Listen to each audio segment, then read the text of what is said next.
And we're back. Welcome to Motivational Monday. So I am so glad that you are here with us. I wanted to start out because I wanted to tell you how appreciative I am for your continued support. You know, Relationships Matter 2020 has done a lot to be a blessing to people. We've had testimonials of people's relationships coming back together, of people growing, of people valuing each other, of people wanting to stay the course, wanting to fulfill their purpose. You know, you being here and a part of Relationships Matter is what really matters. So I just wanted to say thank you. Thank you for being here. Thank you for this time. You know, we are living in some strange times. A couple weeks ago, Chadwick Boseman died, and it was such a tragedy because, you know, for a lot of people, like a lot of young people, he inspired them. You know, if you don't know who it is, Wakanda Forever, Black Panther, yeah, he was such an amazing guy. And, you know, I'm a political science major, and I really liked his movie when he played in Marshall. I mean, that was one of my favorite ones. But, you know, it is a big hit, and 2020 has thrown us a lot of surprises. It's a lot that's gone on this year. But you know what? I want to encourage you to stay the course. No matter what you see, no matter what you feel, stay the course. Continue loving people, continue influencing people, continue to be the change. Okay, so today we have with us one of my favorite guests. I've had him on another panel. I love this guy. I've known him since he was a kid, and I am so excited that he's on here. I've got Flip Mentor with me. And today we're going to be discussing blame and shame in relationships and what to do, what not to do, how that affects things. We'll go into detail a little bit later. But Flip, welcome to Relationships Matter. Andrea on Hey, relationships. hey. So Hey, Adrian. how you doing today, man? Doing well. Stay in the course. Stay in the course. That's awesome. Yeah. Hey, Flip, give us just a little bit about you and then kind of talk about how we know each other. Well, number one, I'm name's Flip Mentor. As Andrea already said, I'm currently a psychologist at the LA County Jail in Los Angeles, California. I'm a husband. I have two children and one on the way. One due September 26th. My oldest is 2 years old. Right now, my youngest is one. And then soon should be my middle child because I have another baby due September 26th of this year. So I'm a father, husband, Christian. Andrew and I met through church. We actually had one of our most personal conversations when I may have been maybe middle school or early high school in the gymnasium, where she was one of the counselors or one of the leaders of a youth night, I guess I would say. It's a youth ministry at our church. So that's how her and I know each other. We know, and obviously I know her family and everything. So I'm excited and delighted to be a part of what you're doing. Yeah, I'm glad you're here.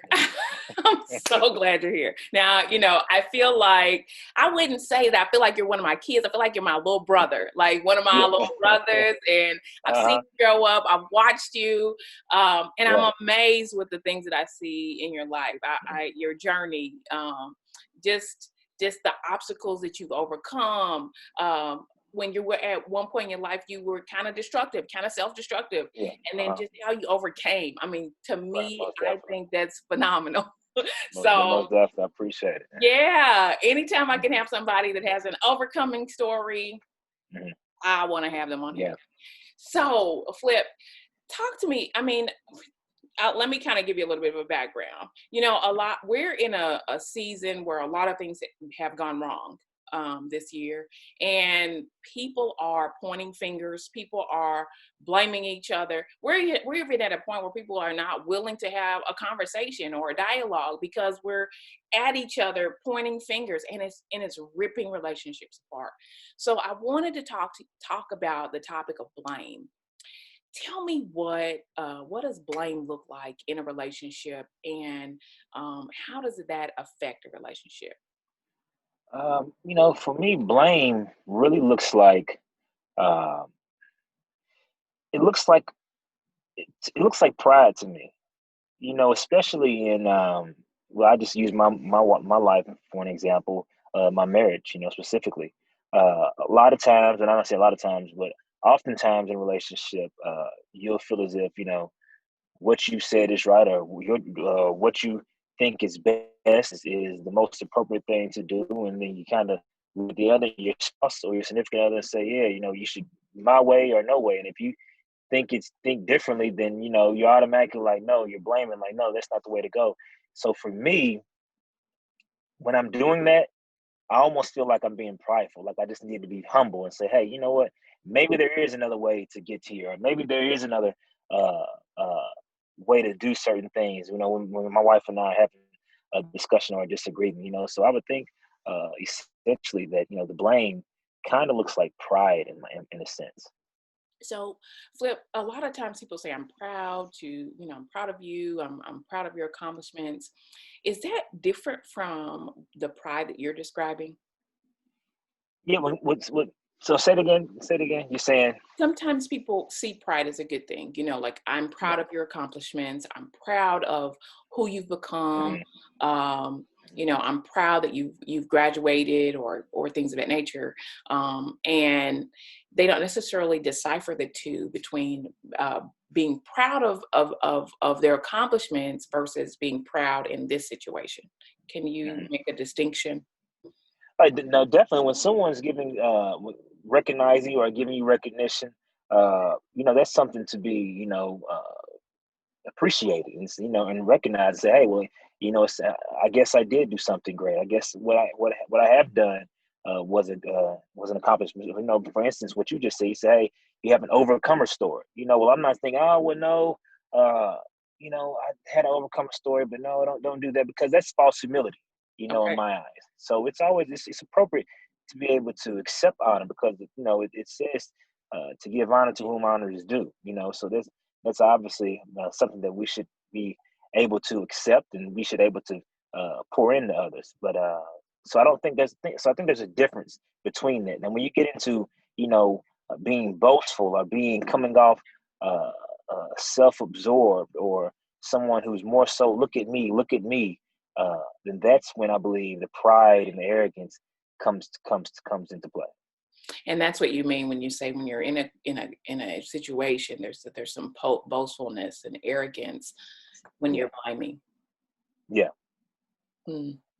So do you think that does that affect? You gave the example of you and your wife having a Mhm. possible disagreement, you blaming her. Does that affect her in any kind of way when you are in that instance or in that example acting prideful? Purple. Um, it definitely does. I'm thinking of a time where I can where I've seen this in play. I guess I would say, kind of like when you went back to, what I've done. Now, obviously, I'm in a PhD program, working on my doctorate. Less than 1% of African American men have that doctorate, PhD. So there's some things that I've accomplished, that I'm proud of, that add to my confidence within myself. And I believe sometimes when my wife and I are having a discussion or a disagreement, uh, or maybe something that we're discussing in regards to, let's say, the Black Lives Matter movement, and I'm feeling strongly about uh, what's contributing to it. And she might say, well, I think it's this, and I'm saying, well, I believe it's this. It's to me, when I'm saying this, I'm almost feeling like as if, because I've held in such esteem by others because of what I've accomplished academically, that I'm like, no, what I'm saying is right because I'm educated, So that's when it's like, and my wife's educated as well, but obviously I have a higher degree than her. But it's almost coming off as if, you come off like you just know it all. And my wife is quick to remind me, be humble. And I recognize that. And it's not something that's causing any type of friction in our marriage, but it's something that I have to be cognizant of, and that she makes me aware of, and that I continue to work on, because I don't want to come off as if uh, I know everything, especially when you've accomplished so much. Uh, it can come off like that to others who haven't not necessarily accomplished as much, but haven't accomplished as higher. It's high, I guess I would not necessarily. I don't know the word to say, but you kind of follow what I'm Yeah. saying, Yeah. Andrea. I get what you're saying. Yeah. Sometimes I hear that, people are intimidated by Uh-huh. that. Do you feel like that's something that you do, or that you would do because you have that degree, or is that something that they feel because they're looking at your accomplishments? I think it's twofold. I think it's both sides, honestly. Because you have your degree, because you've achieved so much. People can kind of feel like, oh, I don't. I feel like you're smarter than me, or I feel like I have to shrink down because of what you've accomplished, or because you are who you are. And then I don't necessarily come off like that. It's just someone else's potentially insecurities, or way they view themselves. And then there's times when I can be more, I guess, voiceful about my opinion, because I know I'm able to back it up with experiences and what I've learned. And I think that can come off as me. And I think at times, I don't think I know, at times I find myself thinking, I'm really saying how I feel and giving my opinion because I really feel like I'm much more educated than this person. And that's not right. And that's something that I'm conscious of, during those times. Wow, Yeah, I'm that's being real transparent right now. I'm telling on myself, yeah, and yeah. I'm not an arrogant person, but No, it's just sometimes it just got automatic. It's like, hey, calm down, accept others and what they're saying, yeah. at the moment as well. Yeah, I mean, that's really good Mhm, though. I mean, I mhm, appreciate your transparency. Um, mhm. for whatever reason, it always happens. Like Yeah, I had right. I had a guy tell me, he was like, I think I'm giving up my man card, like because I'm telling you all Yeah, this yeah. stuff. So Right. I appreciate that.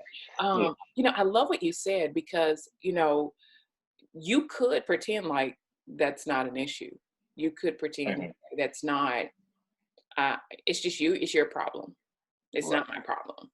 Mhm. But Definitely. you do a heart check and Mhm. say, you know what, this is maybe why I'm speaking like this. So let Mhm. me get that um, get that in order. Do you feel like the other person feels shame if you are, say, you stay in that same vein? Do you feel the other person feels like you're trying to make them feel small, trying to make them shrink back if you stay in that place? That place. Yeah, I believe that's possible. If you stay in that place, I believe that's possible for someone to feel as if you're shaming them or feel inferior. I definitely believe that's the case. That's the way I do believe that, because that's why I'm aware of it and more conscientious of not being that kind of person, or not, you know, yeah. Essentially, I do believe that's the case. So do you what made you make that conscious decision? I mean, like, because you don't necessarily have to Mhm. make those changes. What motivates you to be a better person or have those heart changes? Probably my mother, honestly. She growing up, she always would say, pride comes before the fall. Like, pride comes before the fall. And I never quite knew what that meant. I'm like, what is pride comes before the fall? Pride, pride, pride. And as I grew older, I recognized that, I learned that, when you become prideful, that's when the fall comes. The fall is going to come at some point after that pride comes up. So with her, I mean, when I say she's constantly repeated that since I was a child, since I was like maybe elementary or middle school, just constantly saying that. Uh, I believe now at the age of 32, I'm aware of that, and I'm seeing so many people having to be humbled, having to be to be brought down, and I'm like, Lord, I don't want that to happen for me. I want to learn early on and get it without having to be humble. I am humble, but I don't want to have to fall to recognize that, hey, you were in pride. You need to take a step back. You need to to recalibrate, need to recognize who's giving you everything that you've got going on, uh, and so on and so forth. So, I hear you say pride comes before a fall. Can you just give us a little bit of detail of what you mean by what is the fall? What is that? It's basically, when I say pride, when I say when I say when I say the pride comes before the fall, uh, I'm essentially apologize for that. It's okay. But when I say pride comes before the fall, is essentially when you become arrogant and you're caught up within in yourself, there's a way of being humbled. So the father just being humbled, I guess. uh Throughout history, I mean, we can see a number of individuals who I believe became uh, very arrogant in what they were doing, and they started off meaning well, uh but as they grew in stature, they became more arrogant and more prideful in what they were, and started to uh, uh we essentially had to be humbled.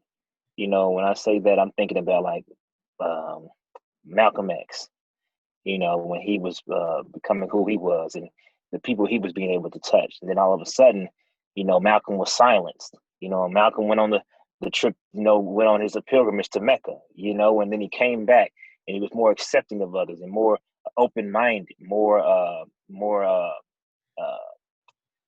empathetic to others, and more open to having others outside of the black race come in and be a part of what he was trying to do. So, but it took a humbling experience for him to have to recognize that. Yeah, yeah. Another person I think of that was ultimately destroyed, Hitler. Oh, yeah, yes. And when and I hear you when the sense that I get when you're talking and you say pride, I sense ego. Uh, Yes. Not necessarily in a positive way, because some ego is good, right? But in the sense of where the egoism has taken over, and you can't hear anybody else's influence. You can't hear what other people are saying to you. You can't hear people telling you that changes need to be made. Is hmm that what you mean in that sense? Yes, not definitely, definitely. Yeah.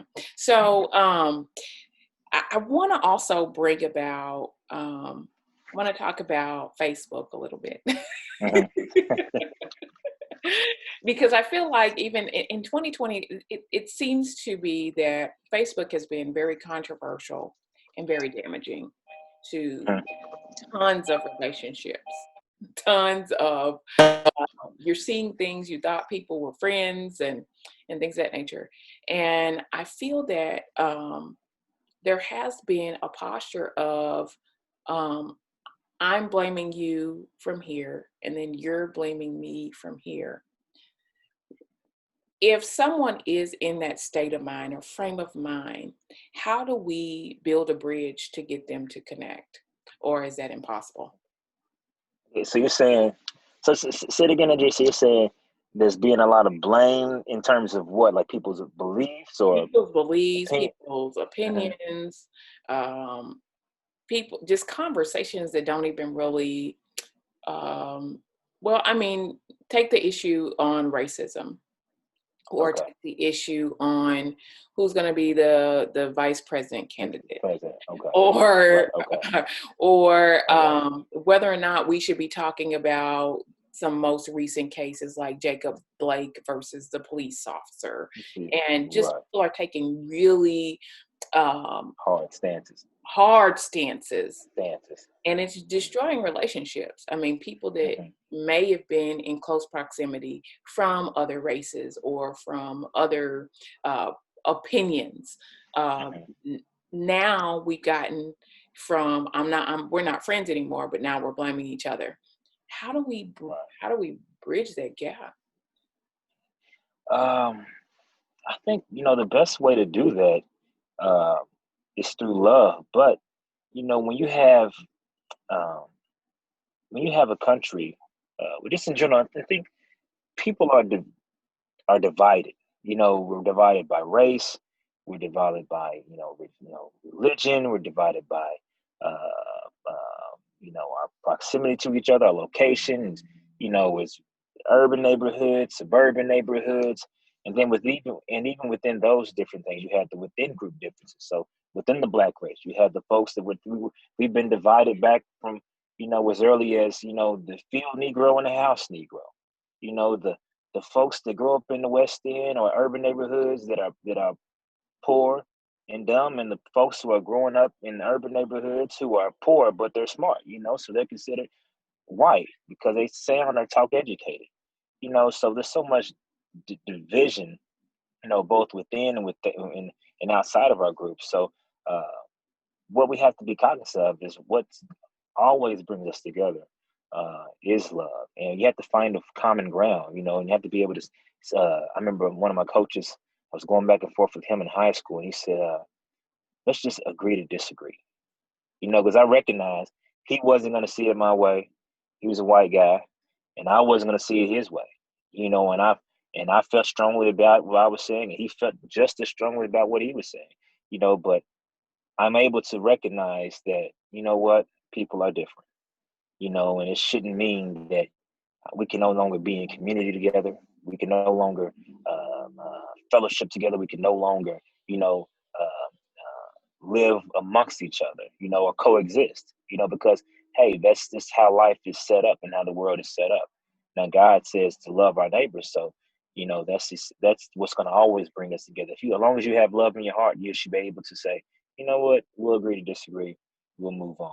I don't quite appreciate your stance on this particular whatever's going on or whatever we have in disagreement about, but it's nothing to lose sleep over.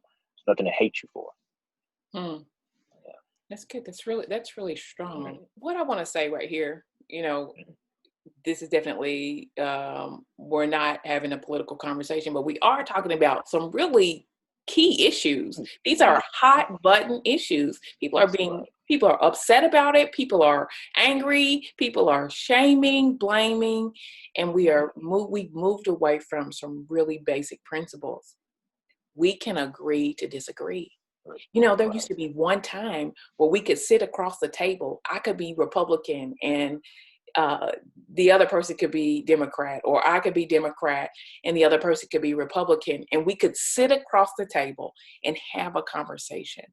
But now it's almost as if we can't even have that conversation. I can't even tell you what my political party is, or what my moral compass is, or what I've chosen to do or what I haven't chosen to do, without being shamed, without it meaning something else.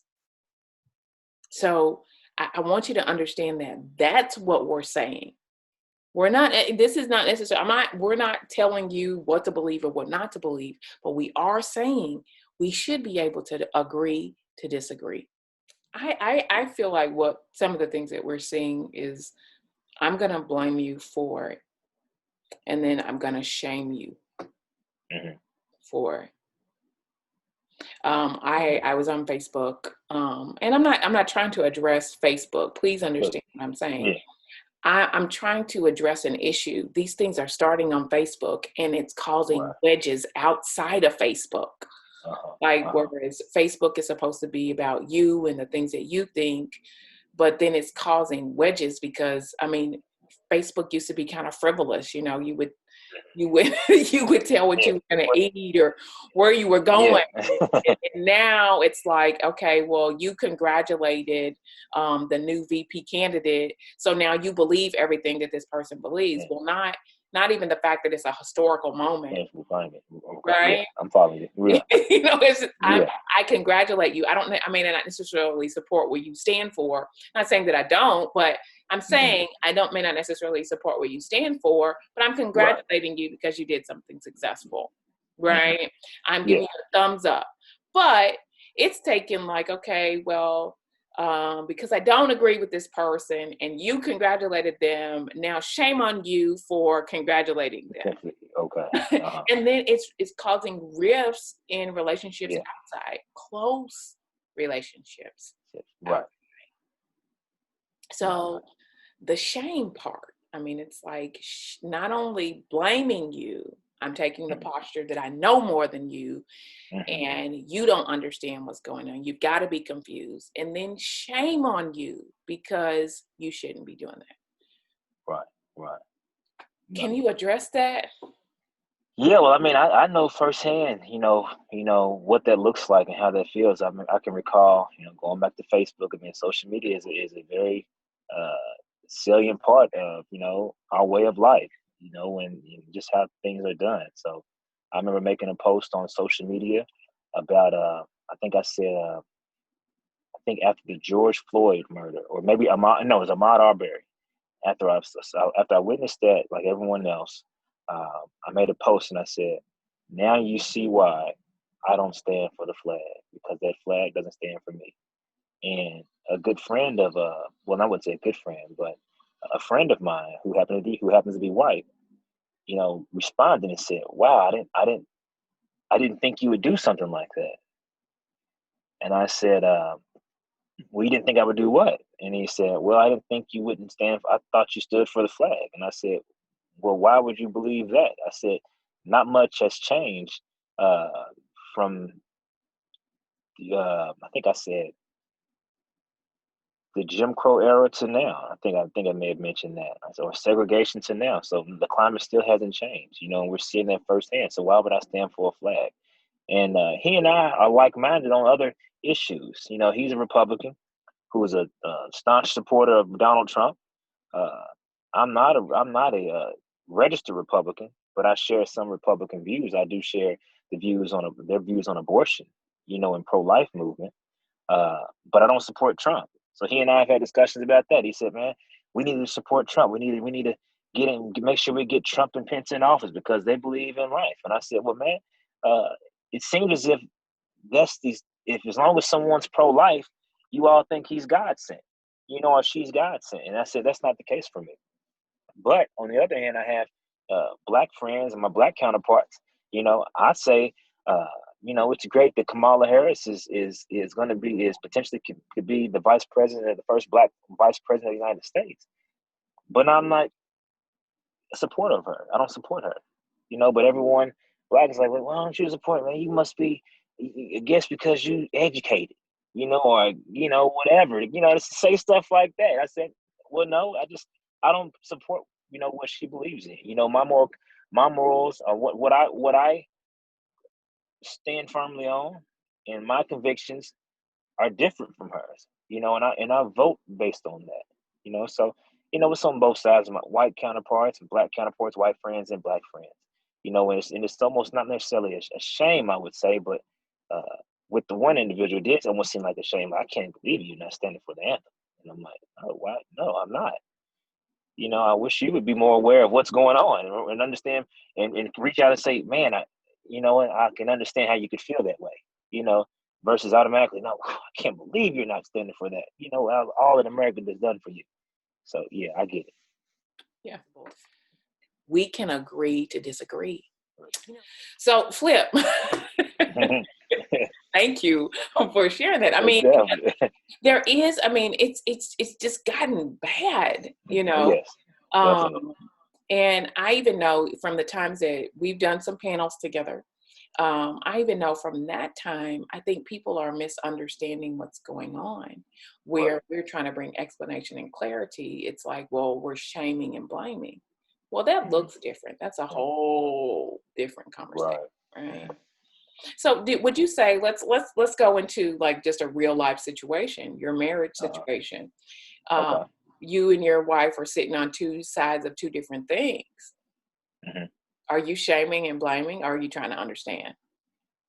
Um, I wouldn't say shaming and blaming. I'm more so just trying to understand and trying and wanting to get my point across. But it's up to interpretation. It's not. I'm not intentionally trying to shame or blame my wife for anything, because usually it has nothing to do with us. We're talking about something that might be going on. That we might have different views on. So uh, it's never intentionally shaming and blaming. It's more so just trying to understand both sides and just being cognizant that people are different. I'm different from my wife and some of my views, not too far different, because made sure we were equally yoked before we got married. But but so we're Compatible, never going to be like, yeah, we're compatible. compatible. Yeah, we're definitely compatible. It's never like, well, hey, wait, because I give an example. My supervisor a few years ago, she's a Christian, and we were talking about church and stuff like that, and I ended up meeting her husband, and he's a nice gentleman, great guy, whatever. So he ends up leaving out of the office, and I don't know how it came up, but she said, yeah, uh, she says, I saw him the other night, and he was praying, and I said, "What are you praying for?" And he said, I'm praying for you. And she says, don't pray for me. You don't even believe, we don't even believe in the same God. Because her husband's a Muslim and she's a Christian. And I thought to myself, now how does that work? And she's telling her husband, he's on his knees. She's like, what are you praying for? And no matter of fact, she told her she wasn't feeling well. Yeah. So he started praying for her. And Uh-huh. she was like, don't pray for me. We believe in two different gods. And I'm like, now how is that possible? You married to somebody who's a Muslim and you're a Christian. And you don't even want your husband praying for you. So, but guess what? I end up running into her maybe 2.5 years later. And guess what she tells me? What? We're not together anymore. Yeah. You got a divorce. And I'm not surprised. Yeah. Because the word already tells us that already. So you have to be equally yoked, you have to be compatible. Clearly we're not, on something that's as important as who they believe in. So with that, going back to my wife and I, we're compatible in that regard. So it's never too much difference or distance between us. But there are times where we disagree. But it's never a shame or blame and pointing and wagging the finger. Yeah. Well, I'm glad you learned that early. Yeah. Yeah. I will say this. I'll say this, and we're out of time. But Marcus and I love hearing young couples, and I love hearing like our journey because we came through a lot. We had to learn it the hard way. But Marcus and I, we thought that we were compatible, but here were a couple of differences. So I had a college degree. Marcus didn't have a college degree. Marcus is from the Bahamas. I'm from Louisville, Kentucky. Right. Marcus is male. I'm female. That's a different in and of itself. But the things that we found out were that culturally we would be talking about two different things.